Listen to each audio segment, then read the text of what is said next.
नमस्कार बच्चों, आज हम करेंगे क्लास 9th का chapter number first, matter in our surrounding.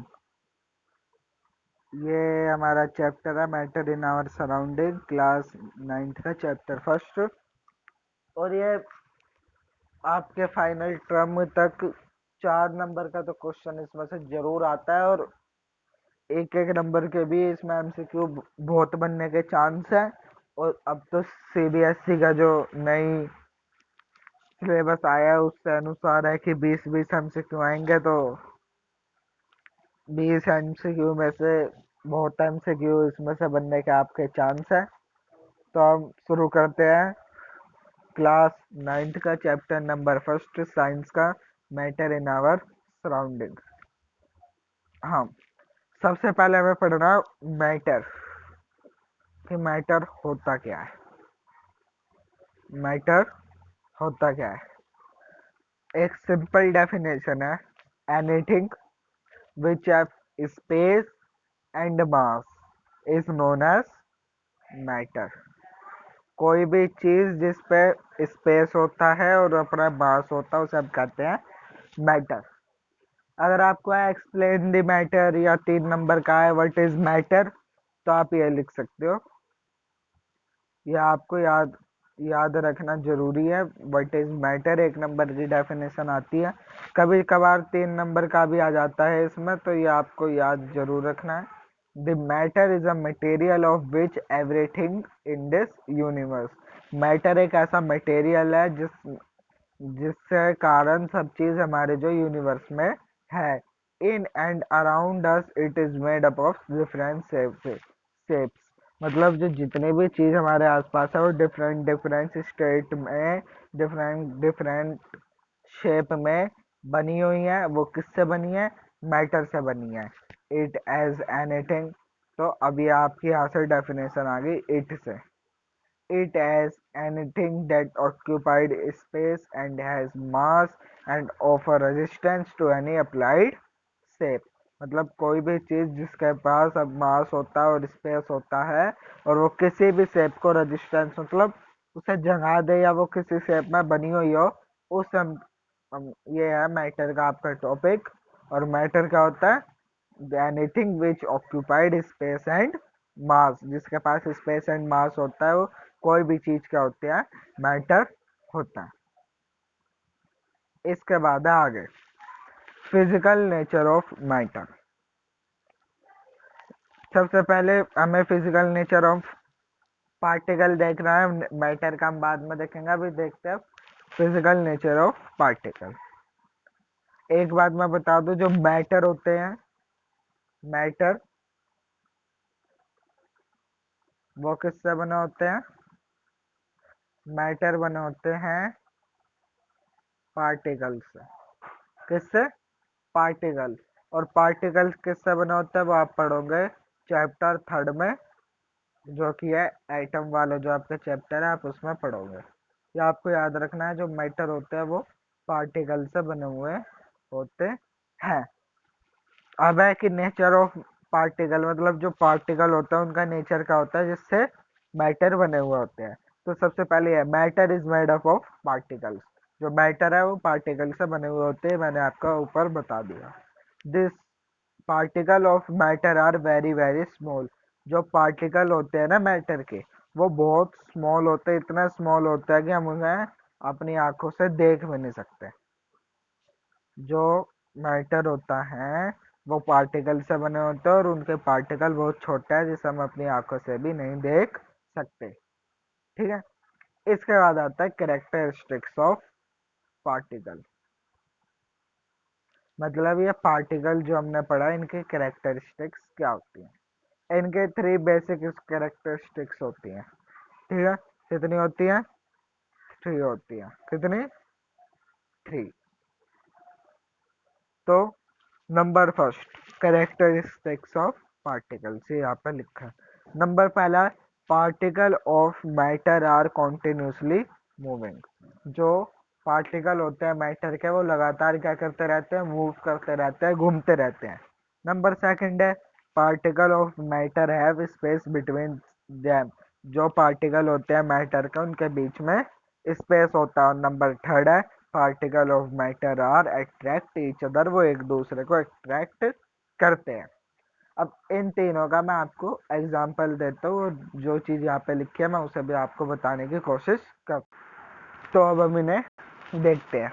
यहाँ पे लिखा है फर्स्ट कि particle of matter are continuously moving, वो लगातार घूमते रहते हैं, मैंने आपको बताया।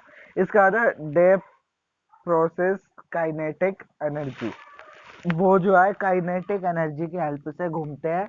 ये भी आपको याद रखना है कि वो किसकी हेल्प से घूमते हैं, वो काइनेटिक एनर्जी की हेल्प से घूमते हैं।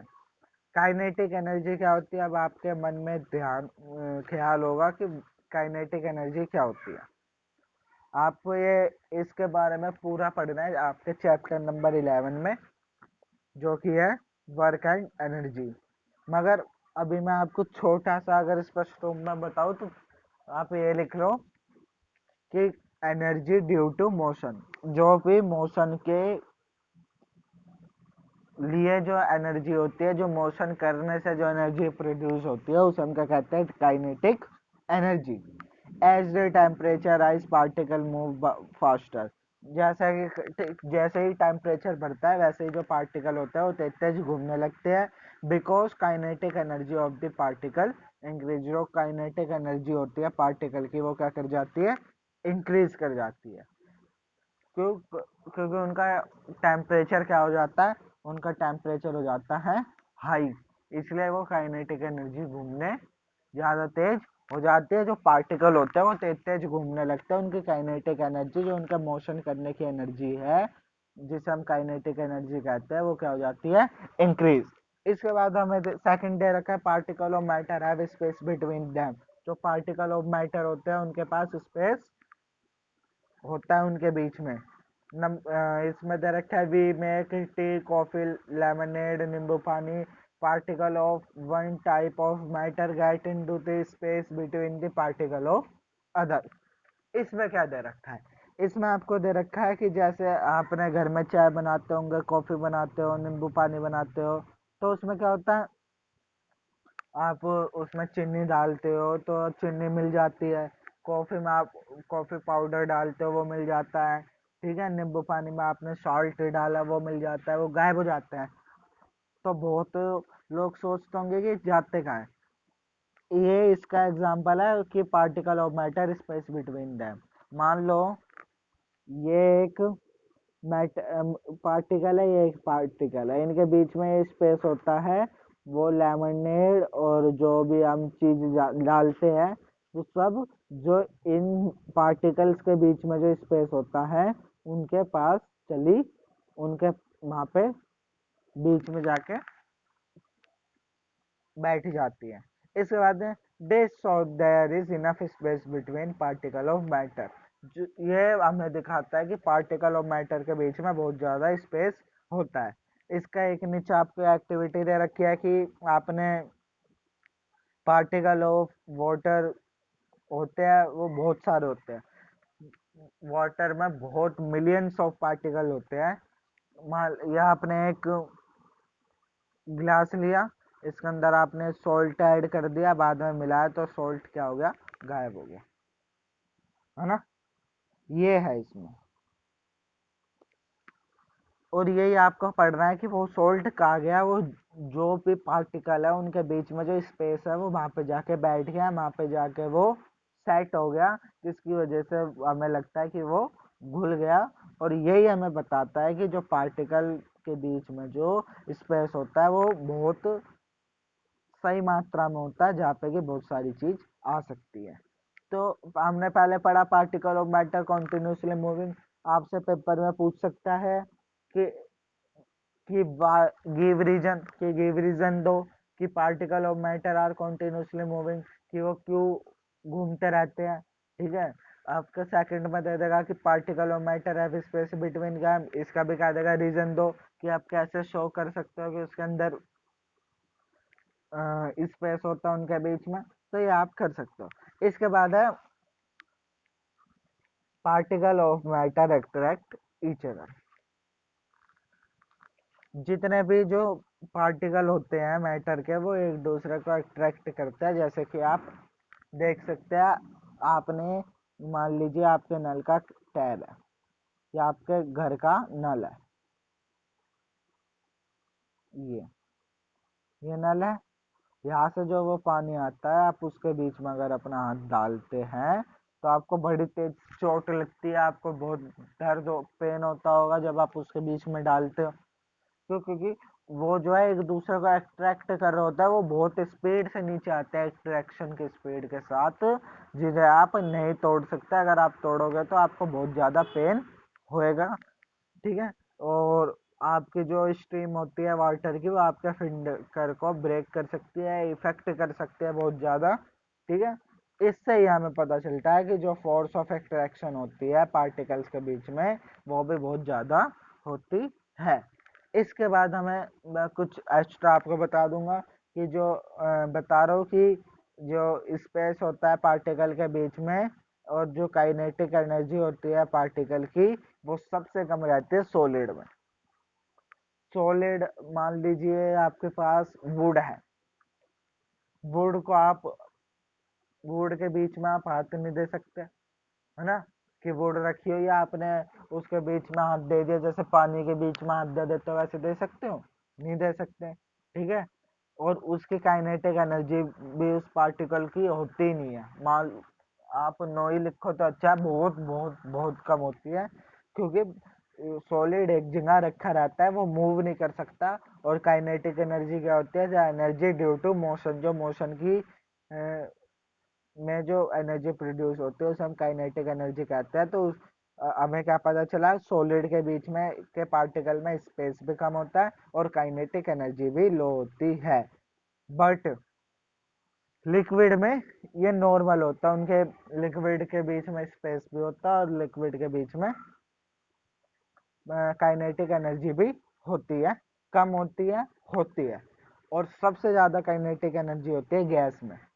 गैस के पार्टिकल घूमते फिरते रहते हैं और उसके बीच में जो स्पेस ऑफ पार्टिकल होता है वो भी बहुत ज़्यादा होता है, उनके बीच में, उसके पार्टिकल के बीच में स्पेस बहुत ज़्यादा मैक्सिमम होता है। इसके बाद है कि force of attraction between the particle is strongest in solid. जो फोर्स ऑफ अट्रैक्शन है ना, वो बहुत ज़्यादा स्ट्रॉन्ग होती है सॉलिड में, ये भी आपको याद रखना है। जबकि लिक्विड और गैस में फोर्स ऑफ अट्रैक्शन बहुत ज़्यादा कम होती है, ये आपको याद रखना है। और ये आपका प्रॉपर्टीज भी बन सकती है कि अगर आपसे पूछा जाए कि सॉलिड, वो मैं अभी आपको आगे बताऊंगा।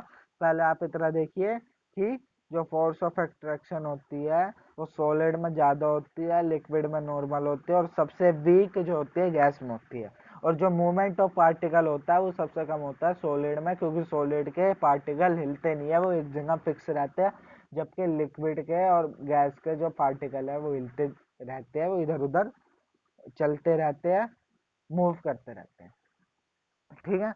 ये आपको इतना टॉपिक यहाँ पे आपका ये खत्म हो गया। आशा करता हूँ आपको पूरा टॉपिक अच्छे से समझ में आ गया होगा। कैरेक्टरिस्टिक्स ऑफ पार्टिकल्स, कि पार्टिकल की कैरेक्टरिस्टिक्स क्या क्या होती है। फिर हमने पढ़ लिया कि जिसके बीच में स्पेस ज़्यादा होता है, कम होता है, kinetic energy, force of attraction, movement of particle, ये हमने पढ़ लिया, ठीक है। अब यहाँ पे मैं आपको कुछ चीज़ बताना चाहता हूँ, ठीक है। जैसे मान लीजिए एक वुड है, मैं बता रहा था ना, आप वुड के बीच में हाथ नहीं दे सकते। जबकि मान लीजिए वाटर है, वाटर में आप हाथ दे सकते हो। गैस है खुले इन्वायरमेंट में, गैस में तो आप घूम ही रहे हो, है ना, क्योंकि हमारे चारों तरफ गैस है या एटमोस्फेयर है ना। तो इससे हमें पता चलता है कि जो फोर्स ऑफ अट्रैक्शन होती है पार्टिकल में, वो सबसे ज़्यादा किस में होती है? सॉलिड में होती है। उससे कम किस में होती है? लिक्विड में होती है। और सबसे कम जो होती है वो होती है गैस में, ठीक है। इसके बाद हम आगे चलते हैं। हाँ, अब है state of matter with diagram. तो हमें पढ़ना है कि स्टेट ऑफ मैटर क्या होता है। सबसे पहले हमने पढ़ा, अभी तक जो पढ़ा है एक बार हम उसे रिवाइज करते हैं। हमने पढ़ा मैटर, ठीक, कि मैटर क्या होते हैं, ठीक है। उसके बाद हमने पढ़ा पार्टिकल, दे पार्टिकल क्या होता है, ठीक है। और उसके बाद हमने पढ़ा कैरेक्टरिस्टिक्स ऑफ पार्टिकल, कि पार्टिकल की कैरेक्टरिस्टिक्स क्या होती है। हमने फिजिकल नेचर भी पढ़ा था पार्टिकल का, जिसमें था कि मैटर जो है पार्टिकल से बने हुए होते हैं, और पार्टिकल में जो है स्पेस होता है वो बहुत क्या होता है, स्मॉल होता है, ठीक है। अब हम चलते हैं आगे। जो मैटर होता है वो तीन तरह का हो सकता है, उसके स्टेट तीन तरह के हो सकते हैं। वो लिक्विड हो सकता है, सॉलिड हो सकता है, और गैस हो सकता है। सॉलिड कैसे हो सकता है, सॉलिड मैटर होता है, लिक्विड मैटर होता है, और गैस मैटर होता है। सॉलिड ये रहा, ठीक है। इसके जो पार्टिकल है वो बहुत चिपके चिपके रहते हैं, लिक्विड के थोड़े खुले खुले रहते हैं। और जबकि गैस के पार्टिकल जो होते हैं वो दूर दूर होते हैं, इतने भी बहुत बहुत दूर नहीं होते हैं, मतलब दूर होते हैं। और ये तीन स्टेट होती है, किसकी, मैटर की, ये तीन स्टेट होती है, ठीक है। इसके बाद हम चलते हैं आगे कि प्रॉपर्टी क्या होती है मैटर की, ठीक है, कि मैटर की प्रॉपर्टी क्या होती है। सबसे पहले मैं आपको थोड़ा सॉलिड का, लिक्विड का और गैस का आपको एक एग्जांपल देता हूँ। सॉलिड हमारे बोन हो गए, ठीक है, टीथ हो गए। लिक्विड में हम ब्लड ले सकते हैं अपना, वाटर ले सकते हैं। और गैस में हम ले सकते हैं ऑक्सीजन हो गई, कार्बन डाइऑक्साइड हो गई, या फिर जो हमारे यहाँ पे धूप बत्ती और अगरबत्ती यूज होते हैं उसमें से निकलता हुआ धुआं हो गया, उसके बीच में आप हाथ वाथ मार सकते हो, आपको कुछ नहीं होगा। वो हमारे गैस का एग्जाम्पल होगा। इसके बाद हम आते हैं सॉलिड स्टेट।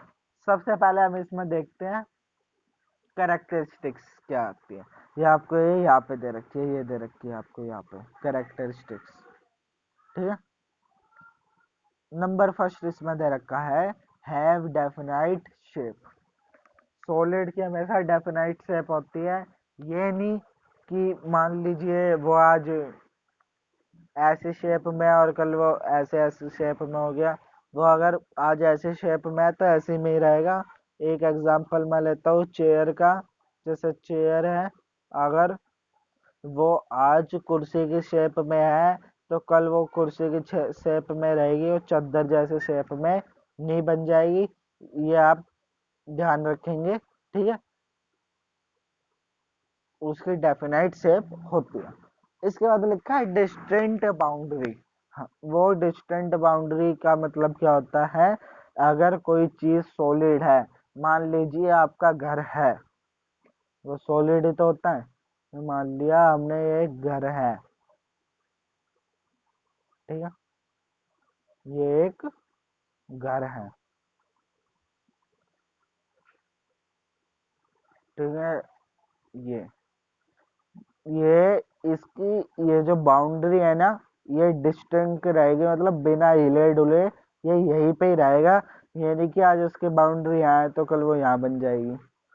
इसकी जो बाउंड्री होती है वो डिस्टिंक्ट होती है, इसकी बाउंड्री डिस्टिंक्ट होती है। इसके बाद हमें पढ़ना है have rigged and incompressible. Rigged मतलब क्या होता है, रिग्ड मतलब होता है कि हम इसे हिला डुला नहीं सकते। अब आप कहोगे कि सर हम तो इसे माले के अलग अलग कुर्सी जैसे होती है तो हम इसे घर में इधर उधर करते रहते हैं। यहाँ पे उस हिलाने का मतलब नहीं, यहाँ पे हिलाना मतलब है कि वो लचीला नहीं होता। लचीला नहीं होता, जैसे आपने पकड़ा वो पीछे से झुक गया, वो एकदम स्ट्रेट और सीधा जिस शेप में वो होता है उसी शेप में होता है, और इनकम्प्रेसिबल होता है, मतलब हम उसे दबा नहीं सकते, हम उसे दबा नहीं सकते। मान लीजिए ये आपकी एक क्या कुर्सी मान लो, आप ये मान लीजिए एक कुर्सी है, आप इसे ऊपर से दबाओगे तो ये छोटी थोड़ी नहीं हो जाएगी, इतनी हो जाएगी नहीं होएगी, ना ये इतनी होएगी, ये इतनी रहेगी, या तो फिर ये ब्रेक हो जाएगी, ये इतनी रहेगी या ये ब्रेक हो जाएगी। ठीक है, तो ये इनकम्प्रेसिबल होते हैं, हम इन्हें दबा नहीं सकते। और इसके बाद जो हमें अगला दे रखा है वो है हैव डेफिनाइट वॉल्यूम। अगर आज आपका मान लीजिए सॉलिड का एक एग्जांपल ब्रिक होता है, क्या होता है, ब्रिक, ये आपकी एक ब्रिक है, अगर आज ये 2 किलो की है तो ये कल भी 2 ही किलो की रहेगी, ये नहीं कि ये 3 किलो की हो जाएगी या 2 किलो की हो जाएगी, मतलब 1 किलो की हो जाएगी, ये बढ़ेगी नहीं, जो इसका वॉल्यूम है ये उसी हिसाब से ही रहेगी। इसके बाद हम आगे एक्सेप्शन कम एक्सेप्शनल केस दे रखे हैं, हम उसे देखते हैं। अब एक आपके पेपर में क्वेश्चन आ सकता है कि क्या रबड़ बैंड सॉलिड है, क्या रबड़ बैंड सॉलिड है। आधे बच्चे कहेंगे हाँ है सॉलिड, क्यों, क्योंकि उसके बीच में फोर्स ऑफ अट्रैक्शन पार्टिकल्स का बहुत हाई होता है, उसे उसके बीच में हाथ नहीं दे सकते। परंतु उसका आंसर है क्या, वो आपके 2 नंबर के क्वेश्चन में जो आएगा, 2 नंबर का क्वेश्चन जो आपका पेपर में आएगा वो एक ये हो सकता है कि explain that is rubber band is solid, क्या रबर बैंड सॉलिड है, तो इसका आंसर है नो। क्यों, because it can change its shape under force. रबड़ बैंड जो होता है वो अपनी शेप को चेंज कर सकता है फोर्स में, जब हम उसे खींचते हैं। एंड रिगेन इट्स शेप, मतलब वो अपनी शेप दोबारा वैसे कर लेगा व्हेन फोर्स इज रिमूव्ड, जब फोर्स रिमूव्ड हो जाएगी। If excessive force is apply it breaks, अगर हम उस पर ज्यादा फोर्स अप्लाई करेंगे तो क्या हो जाएगा, वो टूट जाएगा। ये आपको उसका आंसर लिखना है।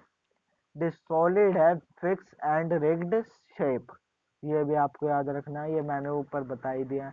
The kinetic energy of a particle in a solid state is very less, ये आपको मैंने बताया है, जो उनकी जो मान लो काइनेटिक एनर्जी जो होती है वो बहुत लो होती है, ये मैंने आपको बता दिया है। ठीक है, इसके बाद है we can compress sponge as a pores are filled with air but it is in solid. या आपके क्लास के मतलब का कुछ है नहीं। इसके बाद हम चलते हैं लिक्विड स्टेट की कैरेक्टरिस्टिक्स पे। ये कैरेक्टरिस्टिक्स यहाँ लिखा है, मगर ऊपर मैंने प्रॉपर्टी लिखा है, इन दोनों का मतलब सेम होता है, आप समझ जाइएगा। इसके बाद हम आगे चलते हैं, है फ्लूइडिटी, है फ्लूइडिटी, मतलब फ्लूइडिटी मतलब होता है ये फ्लो कर सकते हैं, बह सकते हैं। और दे आर नॉट रिग्ड, मतलब ये रिग्ड भी नहीं होते, वो रिग्ड भी नहीं होते, मतलब वो लचीले भी नहीं होते, परंतु वो फ्लो कर सकते हैं। ठीक है, इसके बाद है लो कंप्रेसिबिलिटी, मतलब उन पर लो कंप्रेसिबिलिटी होती है, हम पानी को दबा नहीं सकते। मान लीजिए आपका एक गिलास है, इसमें ये आपका दूध है, तो हम दूध को दबा नहीं सकते, दबा सकते हैं परंतु बहुत बहुत कम दबा सकते हैं।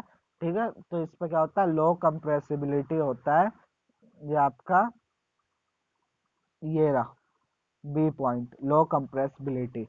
इसके बाद होता है no definite shape and boundary, उस पर उसकी डेफिनाइट शेप भी नहीं होती और बाउंड्री भी नहीं होती।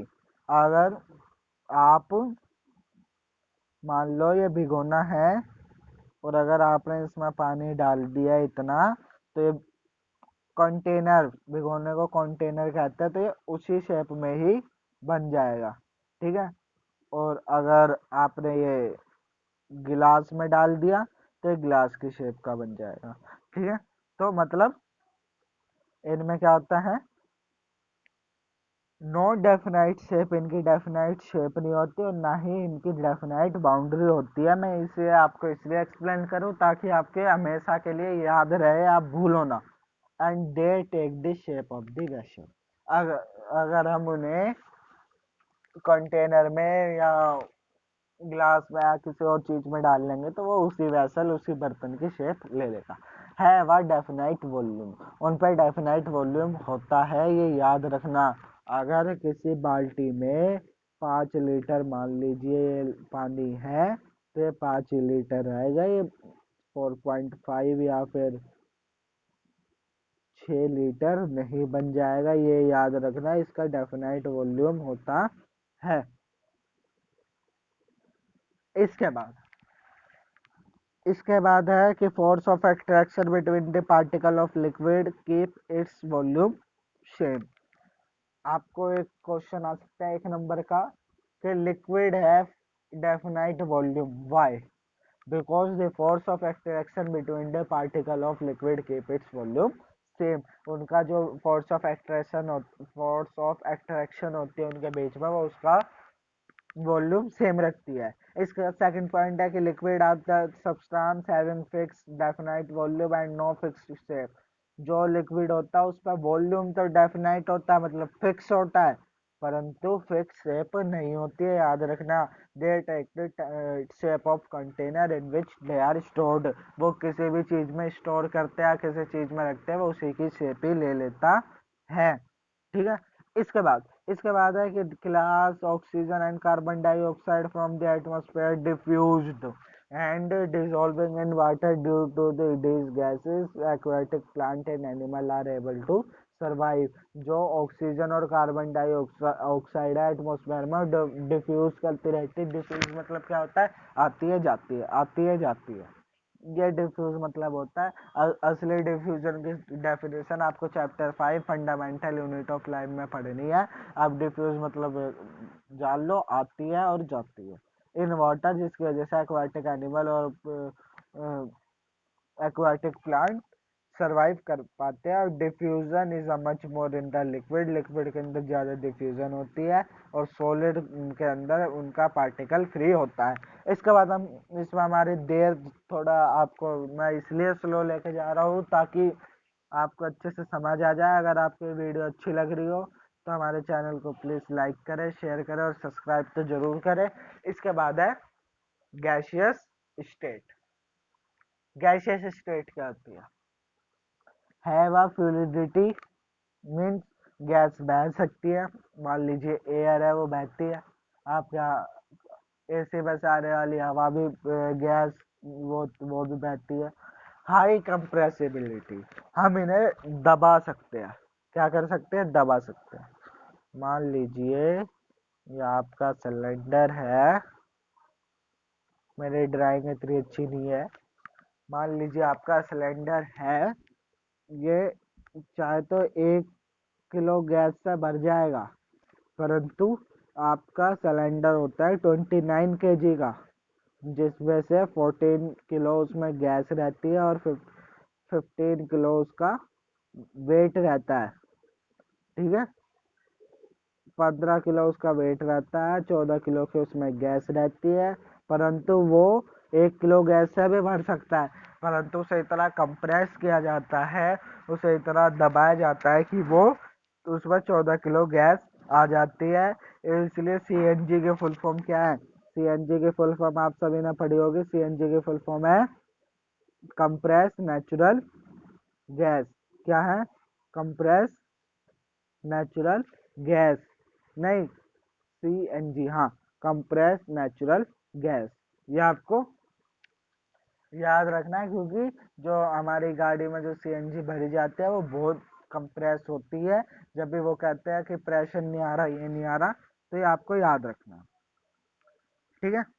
इसके बाद है कि हाई कंप्रेसिबिलिटी होती है, ये मैंने बता दिया। नो डेफिनाइट बाउंड्री, इसके बाउंड्री नहीं होती, हवा कहीं में भी जहाँ मर्जी जा सकती है, ठीक है। इसके बाद है नो डेफिनाइट वॉल्यूम, इसकी सॉरी, नो डेफिनाइट वॉल्यूम, हाँ, नो डेफिनाइट वॉल्यूम भी नहीं होता, ये इसका ये नहीं पता लगा सकता, आज 1 किलो की है तो कल पता नहीं कितने किलो की हो जाए, ठीक है।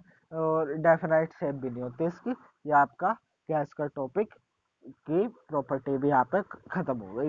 ये इनकी प्रॉपर्टी आपको याद रखनी है। एक्सरसाइज में क्वेश्चन है कि तीनों की प्रॉपर्टी को डिफरेंशिएट करो, अलग अलग करो, तो आपको इम्पोर्टेंट है, ये आपको याद रखनी है। इसका याद है कि particle of gas are free to move any direction, hence gas can be flow.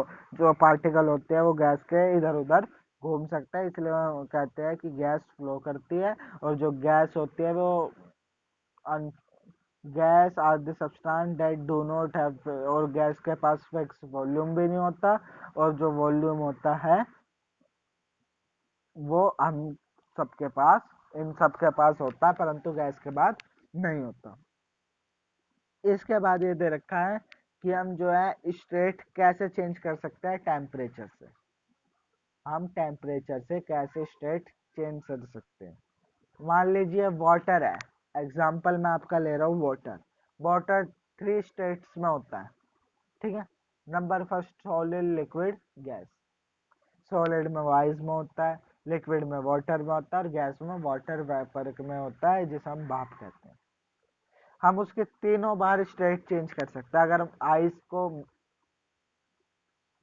Heat दे तो वो वाटर बन जाएगा, और वाटर को हीट दे दो वो वाटर वेपर बन जाएगा, ठीक है। तो यही आपको यहाँ पर दिखा रखा है, melting of ice from water and boiling of water from vapour.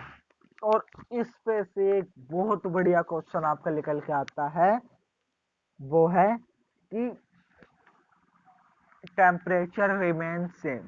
जो टेम्परेचर होता है वो सेम रहता है जब आइस से हम वाटर में कन्वर्ट करते हैं, लिक्विड, जब हम सॉलिड से लिक्विड में कन्वर्ट करते हैं किसी भी चीज को। क्यों? ये बहुत इंपॉर्टेंट क्वेश्चन है। ये पक्का 3 नंबर में, 2 नंबर में आपका आता है कि वो जो है उनका टेम्परेचर सेम क्यों रहता है जब हम किसी भी चीज को सॉलिड से लिक्विड में चेंज करते हैं। ये बहुत अच्छा क्वेश्चन है। तो आपको एक सीधा सा आंसर इसका लिख देना है। वो इसलिए रहता है क्योंकि आइस जो होती है वो एक सॉलिड होती है, उसके बीच में बॉन्ड होते हैं। क्या होते हैं? बॉन्ड। और उन बॉन्ड को तोड़ने में उसकी सारी एनर्जी लग जाती है, जो उसकी जो बॉन्ड होता है उसे तोड़ने में सारी एनर्जी लग जाती है, जिसकी वजह से टेम्परेचर सेम रहता है। इसका आंसर आप लिख सकते हो, in this solid there is bond, and when it turn into liquid, the all energy is consumed to break bond, that is why the temperature remains same। इसके बाद हम चलते हैं आगे। आगे आपका आ जाता है सीधा melting, diffusion, sorry melting point, इससे अगला डिफ्यूजन। अब है डिफ्यूजन क्या होता है। आप कहोगे सर एक लाइन थी, आप इसे कहीं पे भी लिख सकते थे। है ये एक लाइन, मगर क्वेश्चन आते हैं इससे 4-5 लाइन के, और 4-5 क्वेश्चन आते हैं। डिफ्यूजन एक ऐसा प्रोसेस होता है, ये डिफ्यूजन यहाँ पे अलग है, जो एक डिफ्यूजन आपको पढ़ना है चैप्टर 5 में, यह दूसरे डिफ्यूजन है, और दूसरी डिफ्यूजन है, इसकी डेफिनेशन पेपर में आती नहीं है। जब भी हमें पढ़ना है, क्योंकि डेफिनेशन से हम समझ पाएगा ये होता क्या है, ठीक है। तो हम देखते हैं। Diffusion, the process of smell of the material mix with air. जो स्मेल होती है वो किसी भी मटेरियल की, मान लीजिए आपके घर में खाना बन रहा है और उसकी स्मेल आपके पड़ोसी के घर तक चली जाती है, कोई जीने पे आ रहा होता है उसके पास चली जाती है, आप दूसरे कमरे में होते हो वहां चली जाती है। क्यों? क्योंकि वो जो है एयर के साथ मिक्स हो जाती है। और डिफ्यूजन जब भी होता है जब काइनेटिक एनर्जी क्या होती है? हाई। क्या होती है? हाई। काइनेटिक एनर्जी हाई होनी चाहिए जब ये डिफ्यूजन का प्रोसेस होगा। Kinetic energy. अगर काइनेटिक एनर्जी हाई है तो मटेरियल की जो स्मेल होती है वो जो है मिक्स हो जाती है किसके साथ, एयर के साथ, और वो हमारे पास तक आ जाती है। इसे हम कहते हैं डिफ्यूजन। अब इस पे जो क्वेश्चन आएंगे, क्वेश्चनों की भरमार आएगी। मान लो क्वेश्चन आएगा कि आपकी मम्मी किचन में खाना बना रही होती है, आपके पास उसकी हवा कैसे आ जाती है, मतलब स्मेल कैसे आ जाती है। बहुत आसान है। क्यों? Bye the process of diffusion. एक नंबर का हो तो आप ये लिख के आओगे, और अगर 3 नंबर का हो तो आप क्या लिख के आओगे कि फूड इज हॉट, फूड जो है गर्म होता है। ठीक है। So the kinetic energy of a particle of food is high. उसके पार्टिकल्स की काइनेटिक एनर्जी हाई होती है, और जब वो एनर्जी हाई होती है तो दे मिक्स विद एयर, वो एयर के साथ मिक्स हो जाते हैं, एंड दे रीच अक्स, वो हमारे साथ पहुंच जाते हैं। आ गया, ये सिंपल क्वेश्चन है। क्या है ये? Simple question. एक क्वेश्चन आपके पेपर में और आता है कि हमने घर पे धूप बत्ती जला रखी है, अगरबत्ती जला रखी है, उसे उसे मैं अभी आपको, हाँ, परफ्यूम, परफ्यूम का आता है। ये पहले मैं परफ्यूम का बता दूं फिर मैं उसका बताऊंगा कि परफ्यूम की स्मेल पूरे रूम में कैसे फैल जाती है, by the process of diffusion. धूप बत्ती का क्वेश्चन आता है कि आपके में परफ्यूम की स्मेल और धूप बत्ती अगरबत्ती की स्मेल कैसे आ जाती है, तो इसका भी आंसर है by the process of diffusion, because वो भी जल रहे होते हैं और उनकी काइनेटिक एनर्जी आई होती है, तो वो हमारे पास आ जाते हैं। आपको मैं एक सिंपल तरीका बता रहा हूँ कि जो भी चीज जल रही है उसकी काइनेटिक एनर्जी ज्यादा होती है। डिफ्यूजन पे आपका पक्का, अगर आप PT1 और हाफ ईयरली दोगे तो 2 नंबर के क्वेश्चन आपके पक्का आएंगे कि कौन कौन से फैक्टर इन पे रिस्पॉन्सिबल है। आपको दे देगा the smell of perfume spread in the room, give reason. The smell of hot food spread in the room, give reason. तो आपको ये डिफ्यूजन बहुत ज्यादा इंपॉर्टेंट है। इसके बाद हम चलते हैं आगे। Melting point and latent heat of fusion. सबसे पहले हमें पढ़ना है मेल्टिंग पॉइंट क्या होता है। The temperature at which solid start to change into liquid. ऐसा टेम्परेचर जिस पर सॉलिड लिक्विड की फॉर्म में चेंज होने लगता है एटमॉस्फेरिक प्रेशर में, उसे हम क्या कहते हैं? Melting point. मेल्टिंग पॉइंट क्या होता है? 0 डिग्री सेल्सियस। कितना होता है? 0 डिग्री सेल्सियस होता है मेल्टिंग पॉइंट वाटर का। यहाँ पे 273 के दे रखा है, इस पे न्यूमेरिकल आता है, मैं अभी आपको बताऊंगा, पहले आप ये समझ लीजिए। और जब मेल्टिंग होती है तो टेम्परेचर जो आइस का होता है वो राइज नहीं होता है due to latent heat of fusion. ठीक है। इसके बाद हमें पढ़ना है लेटेंट हीट ऑफ फ्यूजन क्या होती है। आपको इनकी डेफिनेशन याद रखना और कुछ नहीं करना। लेटेंट हीट ऑफ फ्यूजन होती है the amount of heat required to change 1 kg solid to liquid state. मतलब जितने एनर्जी चाहिए 1 किलो सॉलिड को लिक्विड में चेंज करने के लिए, उसका मेल्टिंग पॉइंट पे एटमॉस्फेरिक प्रेशर में, उसे हम क्या कहते हैं? Latent heat of fusion. अब आपको मैं एक चीज बता रहा हूँ, जो टेम्परेचर होता है ना वो 3 चीज में नापे जाते हैं। किसमें? 3 चीज में। सेल्सियस, फ़ारेनहाइट, रुको मैं आपको अभी बताता हूँ। हाँ, 3 चीज में नापे जाते हैं, फ़ारेनहाइट, टेम्परेचर और, सॉरी, फ़ारेनहाइट, सेल्सियस और केल्विन। अगर आपको कहे कि केल्विन में चेंज करना है, ये समझ लो इम्पोर्टेंट है, आपको कहे कि केल्विन में चेंज करना है, किस में चेंज करना है? केल्विन में। अगर आपको दे रखा हो कि 100 डिग्री सेल्सियस केल्विन में क्या होगा, एग्जाम्पल ले रहा हूँ, तो इसमें 273 ऐड कर देना। क्या कर देना? ऐड 273 केल्विन ऐड कर देना। गलत हो गया, मैं भी आपको बता, तो 273 प्लस 100 कर देना, तो 373 जो होता है वो केल्विन में 100 डिग्री सेल्सियस के बराबर होता है। ठीक है, अगर आपको कहे केल्विन में चेंज करो, केल्विन से सेल्सियस में चेंज करने के लिए कहे तो 273 ऐड कर देना। और एग्जाम्पल में ये हो गया। और एक एग्जाम्पल अगर आपको कहे कि केल्विन से सेल्सियस में चेंज करो, याद रख लो, अगर केल्विन से सेल्स सॉरी कट दूं, हाँ, सेल्सियस से केल्विन में चेंज करना हो तो 273 क्या होएगा, प्लस होएगा।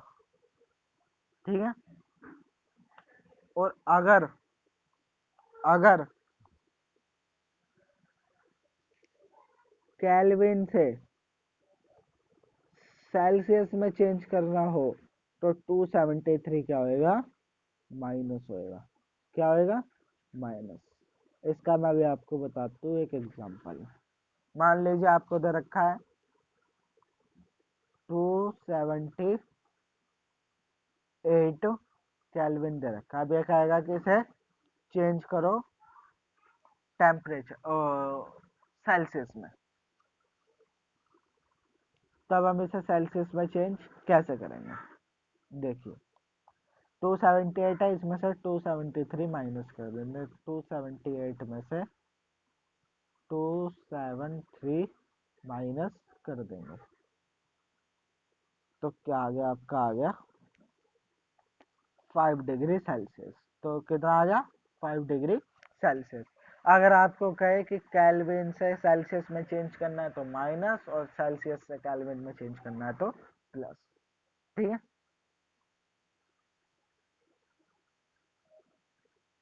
इसके बाद आपका हो गया केल्विन का केस खत्म। ठीक है, अब है फ़ारेनहाइट का केस। कौन सा, फ़ारेनहाइट का केस। अगर केल्विन का बताया, अब है फ़ारेनहाइट का। मैं इसे भी मिटा देता हूँ, रुकिए। हाँ, फ़ारेनहाइट का एक फॉर्मूला होता है, F बराबर 9/5 C प्लस 32। ये आपको होता है फ़ारेनहाइट का फॉर्मूला। अगर आपको कहे कि सेल्सियस में बदलना है तो C की जगह सेल्सियस रख देना। और अगर आपको कहे कि फ़ारेनहाइट से सेल्सियस में बदलना है तो फ़ारेनहाइट की जगह आप वो नंबर रख के अपना प्लस माइनस जो करना है वो कर लेना। ठीक है, ये हो गया। अब आपको मैंने वो तीनों चीज़ भी बता दी। इसके बाद हम आगे चलता है बॉइलिंग पॉइंट।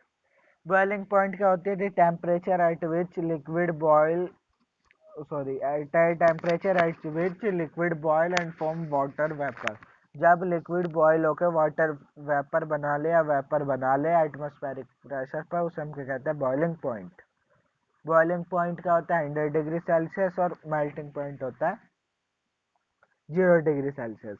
इसका आता है लेटेंट हीट ऑफ वेपराइजेशन। मतलब vaporisation, latent heat of vaporisation क्या होता है कि जितनी हीट चाहिए 1 किलो के लिक्विड को गैस में चेंज करने के लिए, उसके बॉइलिंग पॉइंट पर, उसे हम क्या कहते हैं, at atmospheric pressure latent heat of vaporisation. ठीक है, इसके बाद ये आया पॉइंट टू रिमेंबर। ये आपको पॉइंट याद रखने हैं।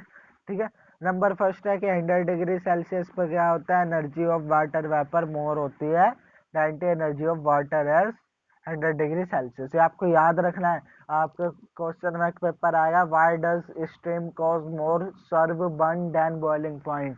कि जो स्टीम जो होती है वो ज़्यादा हमें हार्म कर सकती है, वो हमें ज़्यादा नुकसान पहुंचाती है बॉइलिंग वाटर से ज़्यादा। क्यों, क्योंकि इनकी काइनेटिक एनर्जी हाई होती है। और आप ये वाला पॉइंट पे लिख सकते हो। ठीक है, we can change one state to matter to another by changing temperature. ये मैंने आपको बता ही दिया कि टेम्परेचर चेंज करेंगे हम उसका चीज़ अलग अलग कर सकते हैं।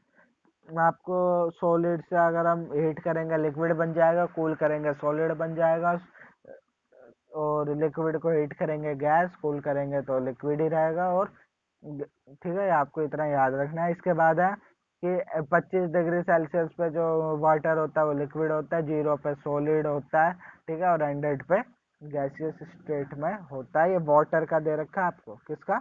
वाटर का। आप हर एक चीज का ये मत समझ लेना, हर एक चीज का boiling point and melting point different होता है। इसके बाद है सप्लीमेशन। इसमें इतनी बड़ी डेफिनेशन दे रखी है, मैं एकदम सिंपल डेफिनेशन बता रहा हूँ आपको। आपको बताते बताते याद हो जाएगी। The process in which direct solid change into gas. ये एक ऐसा प्रोसेस होता है जिसमें सीधा जो सॉलिड है वो गैस में चेंज हो जाता है। इसका एग्जांपल आपसे पूछ लेगा, कैम्फोर, कपूर, एमोनियम क्लोराइड और चाय, ठीक है। ये आपका एग्जाम्पल हो गए। कुछ ड्राई आइस एग्जाम्पल हो गए इसके। ड्राई आइस क्या होती है? ये उसे हम कहते हैं ड्राई कार्बन डाइऑक्साइड। जो कार्बन डाइऑक्साइड पाउडर में होती है, ड्राई होते हैं, उसे हम ड्राई आइस भी कहते हैं। ये आपको ये डायग्राम दे रखा है, आपको याद रखना है। स्टैंड है, ये बर्नर है, वाइट गोजेज है, मतलब जिस पर वो रखा जाता है। चाइना डिश है, चाइना डिश के अंदर अमोनियम क्लोराइड है, ये आपके लिखा है, ये अमोनियम क्लोराइड है, ठीक है। इसके बाद अमोनियम क्लोराइड को जब हीट किया तो यहाँ पे ये जो वाइट में ये जो अमोनियम क्लोराइड सब्लिमेशन लिख रखा है यहाँ पे आके लग गई है। इन्वर्टेड फनल है, उल्टे फनल तो रखी है, और यहाँ पे कॉटन लगा दिया ताकि उसकी वेपर बाहर ना जाए। ये आपको सब्लिमेशन था। सब्लिमेशन या इवेपोरेशन, फाइनल पेपर में आपके इनमें से कोई एक क्वेश्चन 4 नंबर का पक्का आएगा। ये पिछले 4 साल से आ रहा है, तो आप इसे याद करना। अब है कि effect of change in temperature, के टेम्परेचर में इफेक्ट क्या होता है जब हम उसे चेंज करते हैं, तो आपको ये बताना है।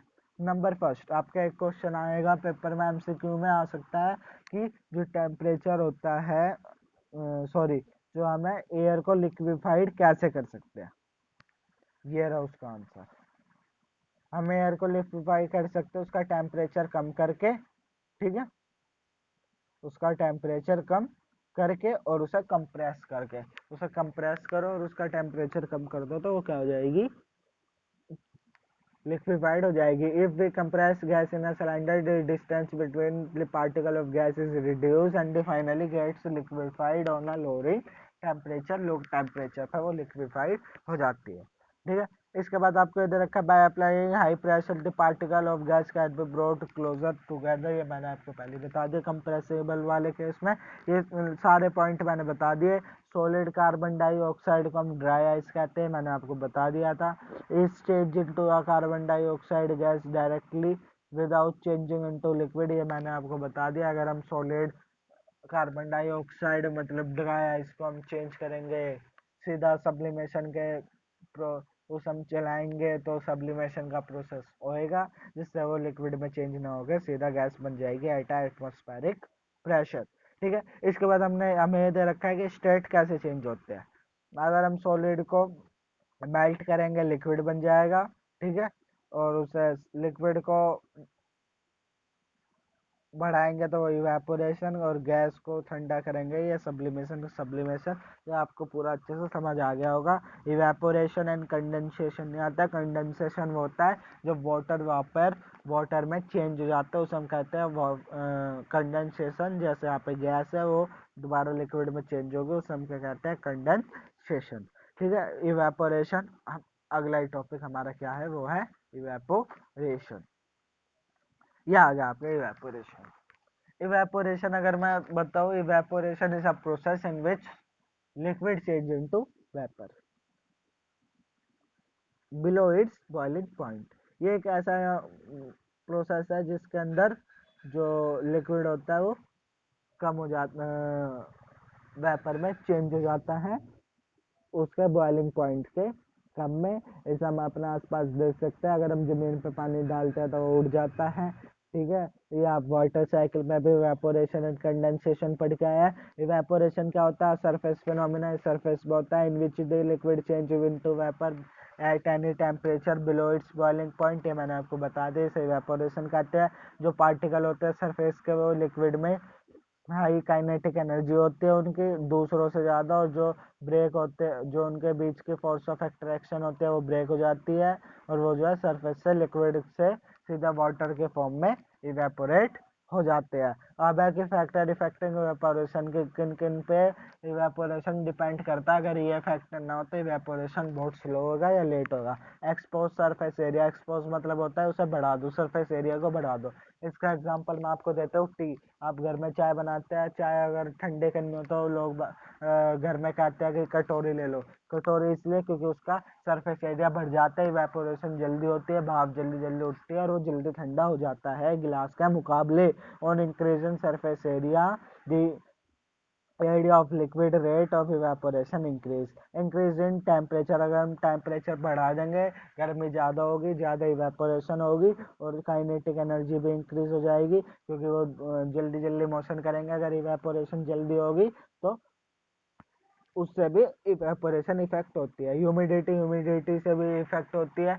यह डिक्रीज ह्यूमिडिटी, ह्यूमिडिटी को डिक्रीज कर दो। क्यों? अगर ह्यूमिडिटी के अंदर क्या होता है, आसपास वाटर वेपर्स होते हैं, वाटर पार्टिकल होते हैं, जिसकी वजह से इवेपोरेशन नहीं हो पाता, क्योंकि वहाँ पे बहुत सारे वाटर पार्टिकल हो जाते हैं, जिसकी वजह से इवेपोरेशन होने में बहुत टाइम लगता है। जब तक वो वाटर वेपर आगे नहीं जाते, जब तक इवेपोरेशन नहीं होती।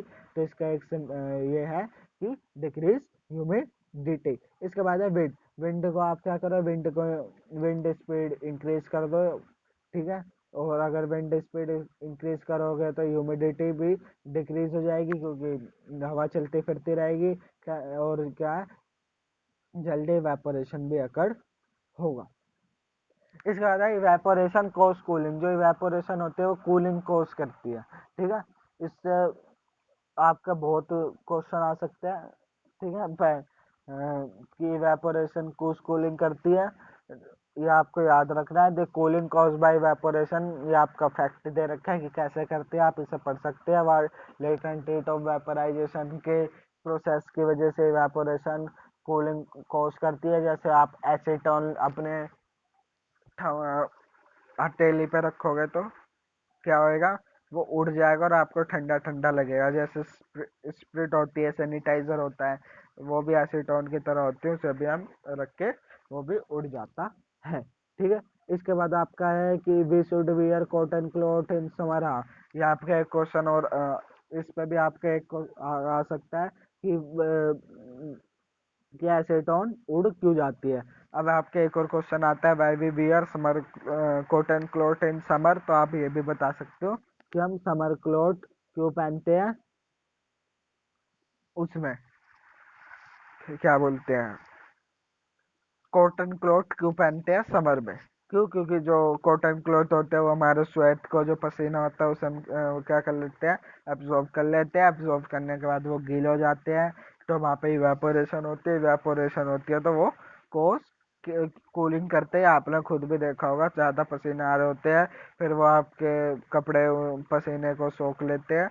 उसके बाद जब आप इवेपोरेशन वहाँ पे होते हैं तो आपको बहुत ठंडा ठंडा फील होता होगा, ठीक है। इसके ये आपका कुछ था। अभी मैं आपको 5 मिनट में सारे इसके इम्पोर्टेंट क्वेश्चन बताता हूँ कि क्या क्या आ सकते हैं, जो जो मैंने आपको बताया, ठीक है। और उसके बाद मैं आपको एक बार रिवीजन भी करवाऊंगा, फिर हम ये चैप्टर हमारा ये पूरा अच्छे से कंप्लीट हो जाएगा। नंबर फर्स्ट है कि क्वेश्चन मैं आपको बताता हूँ कि क्या क्या इंपॉर्टेंट है, कि कितने स्टेट के मैटर होते हैं, मैंने आपको बता दिया, सॉलिड लिक्विड गैस। इसके बाद होता है कि लिक्विड में ज़्यादा डेंसिटी होती है, सॉलिड में तो सॉलिड में होती है, ठीक है। इसके बाद इसका मेल्टिंग पॉइंट क्या होता है, 0 degree Celsius. Boiling point of alcohol अगर 78 डिग्री सेल्सियस है तो कैल्विन स्केल में चेंज करो, ये मैंने आपको करना सिखा दिया। और उसके बाद है कि गैस प्रेशर कैसे, इसके बाद है कि गैस प्रेशर कैसे एग्जर्ट करती है। फिर है कि हम गैस को कैसे लिक्विफाई कर सकते हैं, भी मैंने आपको बताया कि टेम्परेचर लो करके और कंप्रेस ज़्यादा करके। इसके बाद है कि जो सॉल्ट जो है वो डिजोल्व हो जाता है वाटर में, क्यों? क्योंकि दी particle of matter have space between them. इसके बाद है कि वाटर की फिजिकल स्टेट क्या होगी 0 डिग्री सेल्सियस में, तो वो सॉलिड आइस रहेगा, और 25 डिग्री सेल्सियस में वो क्या बन जाएगा, वाटर, ठीक है। इसके बाद है कि chemical name of dry ice क्या है, तो ये का सॉलिड कार्बन डाइऑक्साइड है। और हीट एनर्जी क्यों हमें जरूरी होती है सॉलिड को मेल्ट करने के लिए। मैं आपको भूल गया था, ये मैं भी आपको बताता हूँ क्योंकि इसलिए जरूरी होती है। जो हीट एक ऐसी चीज है जो कि बॉन्ड जो होता है सॉलिड में वो उसे ब्रेक कर सकती है। बॉन्ड का एक क्वेश्चन मैंने आपको बीच में वीडियो में बताया, वो भी आपके पेपर में आ सकता है, बहुत ज़्यादा इंपॉर्टेंट है। इसके बाद है कि फिजिकल कैरेक्टरिस्टिक्स क्या होती है मैटर की, आपको ये भी याद करना है। ठीक है, ड्राई आइस को सॉलिड कार्बन डाइऑक्साइड क्यों कहते हैं, ये भी आपको इम्पोर्टेंट है, ये भी बहुत ज़्यादा इम्पोर्टेंट है, ये भी आपको करना है। इसके बाद है ईथर और एसीटोन को अगर हम अपने पाम पे रखते हैं, PLAM पे पाम पे रखते हैं तो वो उड़ क्यों जाती है, क्योंकि मैंने बताया इवेपोरेशन कॉज कूलिंग, और वो हमें ठंडा भी कूल करती है। इसके बाद है कि फैक्टर जिस पर इवेपोरेशन वो करता है, ये इफेक्ट करता है, ये रहा, मैंने आपको ये 4 पॉइंट ये बता रखे हैं यहाँ पे। ठीक, मैंने आपको ये पूरा अच्छे से बताया है। ठीक है, उसके बाद है कि रेट कि गैस सप्लाई करे जाते हैं लिक्विड फॉर्म में होम एंड हॉस्पिटल में, कौन सी गैस है जो होम और हॉस्पिटल में सप्लाई की जाती है, LPG लिक्विड फॉर्म में। ठीक है, लिक्विफाइड फॉर्म में LPG लिक्विफाइड पेट्रोलियम गैस। इसके बाद है कि फोर्स ऑफ एक्सट्रैक्शन आयरन और रबड़ और चौक में आपको कंपेयर करना है कि किस में ज़्यादा होगी, आयरन में ज़्यादा होगी, उसके बाद रबड़ बैंड में होगी, फिर चौक में होगी, नहीं, ठीक है, आयरन में होगी, चौक में, फिर रबर बैंड में। ठीक है, आपको फिर शुगर वाटर ऑक्सीजन में बताना है कि किसके बीच में फोर्स ऑफ एक्सट्रैक्शन ज़्यादा होगी। ये मैंने आपको बताया कि आप कैसे जज कर सकते हो कि फोर्स ऑफ एक्सट्रैक्शन कैसे ज़्यादा होती है। इसके बाद है कि बॉइलिंग पॉइंट मैंने आपको बताया, मेल्टिंग पॉइंट बताया, इवेपोरेशन बताया, इनकी डेफिनेशन तो पेपर में ज़रूर आती है, 3 नंबर का आपका क्वेश्चन दे देगा, 10 डेफिनेशन दे देगा। ठीक है, इसके बाद आपका आता है कि स्ट्रीम जो है वो मोड सर्व करती है बॉइलिंग वाटर के, ये भी मैंने बताया था, because the kinetic energy of stream is high than boiling water. इसके बाद है कि टेम्परेचर 293 और 447 के केल्विन में आपको दे रखा है, इन्हें चेंज करो सेल्सियस में, मैंने आपको बताया 273 इनमें से माइनस कर देना, सॉरी, हाँ, ठीक है, 273 माइनस कर देना इन्हें आगे रख के, ठीक है, माइनस, हाँ, ठीक है। इसके बाद है कि जो फैक्टर इफेक्टिंग करता है इवेपोरेशन को, 4 फैक्टर है वो आपको याद करना है। इसके बाद होता है कि हम समर में कॉटन क्लॉथ क्यों पहनते हैं, ये भी आपको याद करना है। फिर है कि हम हमें फील कोल्ड फील क्यों होता है जब हम एसीटोन या ईथर अपनी पाम पे रखते हैं, PALM पाम पे रखते हैं, क्योंकि वो उड़ जाता है। ठीक है, इसके बाद है कि पार्टिकल ऑफ मैटर की करेक्टरिस्टिक्स क्या होती है, सबके एक एक एग्जाम्पल देना है, मैंने 2 एग्जाम्पल बताया आपको वीडियो में। ठीक है, इसके बाद है कि स्मेल ऑफ परफ्यूम रूम में क्यों फैल जाती है, by the process of diffusion. इसके बाद मैंने आपको बताया कि वाटर टेक वो कंटेनर की शेप ले लेता है, क्यों ले लेता है, because it has no fix या डेफिनाइट शेप। ठीक है, इसके बाद होता है कि 3 स्टेट मैटर के कौन कौन से, एक एक एग्जाम्पल दो और उन्हें बताओ, मैंने सबके एग्जाम्पल दिए हैं। ठीक है, वीडियो में आपने अगर अच्छे से पढ़ा है, नहीं पढ़ा तो आप इसे दोबारा देख सकते हैं। ठीक है, इसके बाद है compare the property of solid liquid gas in tabular form, मतलब आपको क्या करना है, सॉरी, आपको टेबल बना के, या सॉलिड का या गैस का या लिक्विड का, तीनों का आपको कंपेयर करना है। ठीक है, और इसके बाद है कि LPG और CNG की फुल फॉर्म लिखनी है तो CNG की कंप्रेस नेचुरल गैस, LPG की लिक्विफाइड पेट्रोलियम गैस। इसके बाद है कि ट्रायंगल बनाना है वो वाला कि जिससे मैटर स्टेट का मैटर कैसे इंटर कन्वर्जन पता चल सकता है, कि सॉलिड मैटर और ये सब चेंज कैसे हो रहा है, ये इंटर कन्वर्ज कैसे हो रहा है, कौन कौन सा प्रोसेस हो रहा है, ये भी मैंने आपको यहाँ पे, ये रहा वो ट्रायंगल, आप ये अपने पेपर में बना के आइएगा, पूरे 3 नंबर आपको मिल जाएंगे। मैंने आपको कोई चीज़ नहीं छुड़वाई, कोई ऐसी चीज़ नहीं है जो मैंने आपको नहीं छुड़वाई। हाँ, एक क्वेश्चन है, डेजर्ट कूलर गर्मी वाले दिन अच्छा क्यों देता है, क्योंकि जब उसके अंदर वाटर चल रहा होता है, ये कूलर है, ये आगे से जो इसके अंदर जो पंखड़ी में वाटर चल रहा होता है, अगर वो ड्राई डे होता है तो वो क्या कर जाता है, इवेपोरेट कर जाता है, जिसकी वजह से वो कूलिंग कोस करता है, क्योंकि आपको याद रखना है इवेपोरेशन कोस कूलिंग। इसके बाद है व्हाट इज इवेपोरेशन। इवेपोरेशन क्या होती है, और हम जो है लिक्विड को इवेपोरेट कैसे जल्दी कर सकता है, तो वही 4 पॉइंट आपको याद रखना है कि हम उसे कैसे जल्दी इवेपोरेट कर सकते हैं। ठीक है, ये आपका हो गया यहाँ पे चैप्टर पूरा समाप्त। अगर आपको वीडियो हमारी अच्छी लगी हो तो प्लीज़ लाइक करें, शेयर करें, सब्सक्राइब करें और कमेंट करें। अगर आपको कुछ भी समझ में नहीं आया, हम कमेंट के माध्यम से आपको बताने की कोशिश करेंगे। अपने दोस्तों को भी बताएं कि यहाँ पे पढ़ाया जा रहा है और आप अच्छे से फ्री यहाँ पे एजुकेशन ले सकते हैं फ्री। और आपके इम्पोर्टेंट क्वेश्चन की जो वीडियोस है जो मैं अभी आपसे पूछ रहा था, और जो इम्पोर्टेंट क्वेश्चन जो मुझे लगते हैं, मैं आपको सारे इम्पोर्टेंट क्वेश्चन नेक्स्ट वीडियो में अपनी बता दूंगा। आशा करता हूँ आपको मेरी वीडियो अच्छी लगी होगी। नमस्कार, जय हिंद, जय भारत, जय माता।